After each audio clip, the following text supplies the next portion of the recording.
Welcome to the AI for Career Success video overview by Curt Robbins, where we help you get smarter than your competition. Today, we're exploring a cautionary tale from creator Casey Dean, detailed in his LinkedIn article from January 31st, 2026, titled, "I built something incredible with AI, then I realized I didn't own it." This statement from Casey Dean really captures the core of his experience. You see, his journey begins with this profound excitement of creating with a powerful new AI tool, but it ends with a very sobering discovery, a discovery about who truly has ownership and control in these modern software ecosystems. So, Dean's story begins with an AI platform called Manus. And his initial experience wasn't just positive, it was, for him, transformative.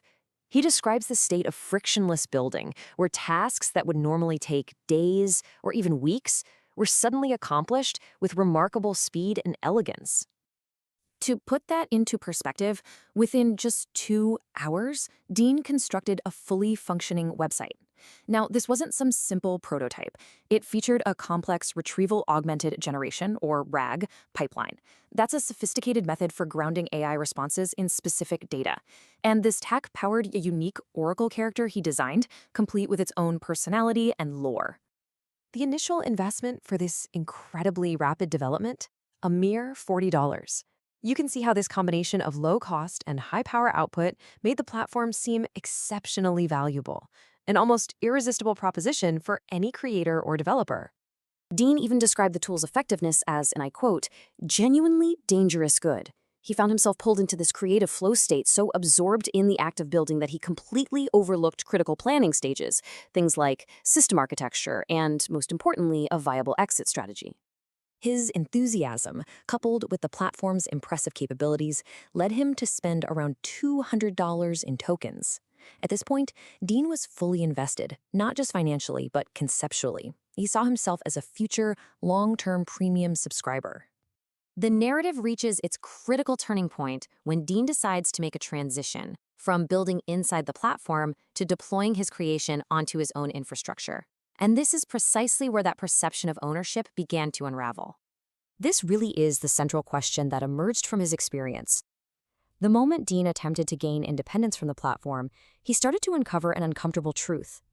The very tool that had so powerfully enabled his creativity had also, very quietly, established some deep-rooted dependencies. He discovered that every core component of his project, from the APIs and databases to the knowledge stores and the execution logic, was inextricably tied to the Manus ecosystem. Deploying it elsewhere would have been merely cosmetic. Manus would always remain in the middle, mediating, controlling, and of course, billing for the site's operation.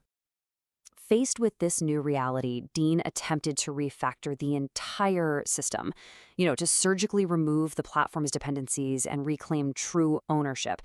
This is the moment his entire user experience changed, and changed dramatically. Dean uses this powerful metaphor to describe the vendor lock-in he encountered. The platform, which had felt like this space of limitless creative potential, now revealed itself to be a kind of trap, incredibly easy to enter but intentionally difficult to exit. The contrast between the two phases of his project couldn't be more stark. The process of building had been fluid, fast, and coherent. But the process of leaving, that was slow, painful, and brittle.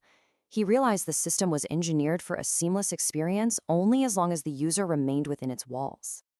The fallout from this realization wasn't just technical.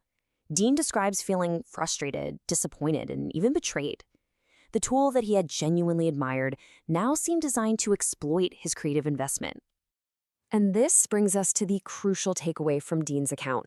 He presents it as a cautionary principle for the entire AI industry.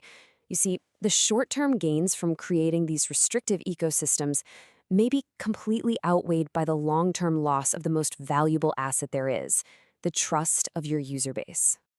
Casey Dean's experience leaves us with this provocative question.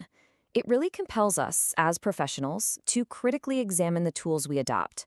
We have to consider that fine line between platforms that genuinely empower our creativity and those that quietly construct a walled garden around it. Thank you for watching. This is where we teach you AI and help you get smarter than your competition. If you found this overview valuable, Please subscribe to the AI for Career Success YouTube channel, and remember to like, comment, and share to help us reach a wider audience. If you'd like to support our work, you can use the QR code to buy us a coffee.